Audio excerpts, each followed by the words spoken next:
बिस्मिल्लाहिर्रहमानिर्रहीम बिस्मिल्लाहिर्रहमानिर्रहीम अल्लाहुम्मा सल्ली अला सय्यिदिना मोहम्मद व अला आलि सय्यिदिना मोहम्मद। डॉक्टर फ़हीम हर्बलिस्ट का आपको अस्सलामु अलैकुम व रहमतुल्लाहि व बरकातहू।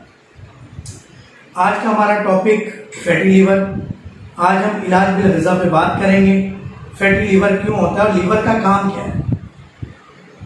वीडियो को आखिर तक जरूर देखिएगा। किसी भी वक्त कोई भी चीज अल्लाह जी ऐसी नाजिल फरमा देते हैं जो आपके लिए बहुत फायदेमंद होती है। जहाँ पे हजारों लाखों रुपए खर्च कर रहे हैं आप अपनी बीमारी को ठीक करने के लिए, अगर 5 से 7-8 मिनट 10 मिनट की वीडियो आप देख लेते हैं तो यकीन करें आपके लाखों रुपए बच जाएंगे। और मेरा मिशन है, मेरे उस्ताद का मिशन है कि नबी की उम्मत का काम हो गया, नबी की उम्मत का फायदा हो गया। फैटी लीवर के हवाले से अगर हम डिस्कस करें तो पहले हम लीवर के फंक्शन के ऊपर बात कर लेते हैं। लीवर एक थर्मोस्टेट है। अगर बाहर सर्दी है तो अंदर गर्मी बरकरार रखता है, बाहर गर्मी है तो अंदर ठंडा मौसम एक हद तक बरकरार रखता है, जो बॉडी की रिक्वायरमेंट है। बॉडी का जो टेम्परेचर है, इनर टेम्परेचर, आउट टेम्परेचर अलग है, इनर टेम्परेचर अलग है।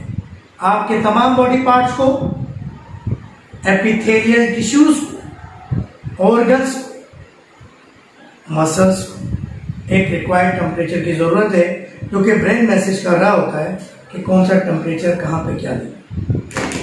हम लीवर का बेड़ा गर्क किस तरह करते हैं। हम लीवर का बेड़ा गर्क वनस्पति घी, पकवान तेल के इस्तेमाल से करते हैं, चावल के इस्तेमाल से करते हैं, बड़े के गोश्त के इस्तेमाल से करते हैं, बेदरेग इस्तेमाल।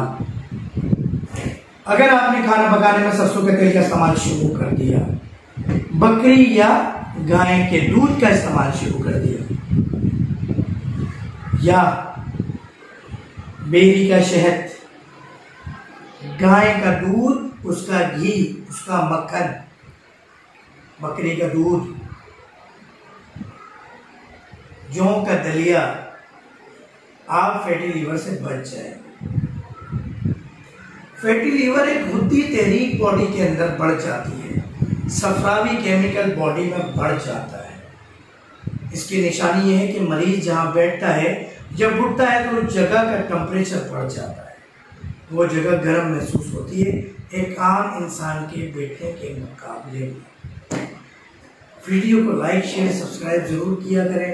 आज यकुम रबीउल अव्वल है, जुम्मे का दिन है। उम्मीद है कि 21 पे 10 से 11 का प्रोग्राम भी आपने देखा होगा। ये प्रोग्राम आज हमने रबीउल अव्वल की मुनासबत से, यकुम रबीउल अव्वल से शुरू किया, और ये रबीउल अव्वल का महीना मेरे लिए बहुत ही कीमती है। मैं चाहता हूँ कि तमाम खुशियाँ ऐसी रबीउल अव्वल के महीने में हों, और अल्लाह ताला इस रबीउल अव्वल के सदके आपकी तमाम दुख बीमारियाँ दूर कर दे। मुझे एक हदीस याद आ गई कि आप ससम के चाचा थे, ईमान नहीं लाए थे। जब पता चला कि आका जी ससम की विलादत का, तो ये नहीं पता था कि ये जो विलादत हुई है अल्लाह के नबी हैं। उन्होंने जिस उंगली से इशारा करम फरमाया और लौंडी को आज़ाद फरमाया, हदीस में आता है कि जब कब्र का अजाब उन पर तेज होता है तो वो उस उंगली को चूसते हैं तो उन्हें ठंडक महसूस होती है।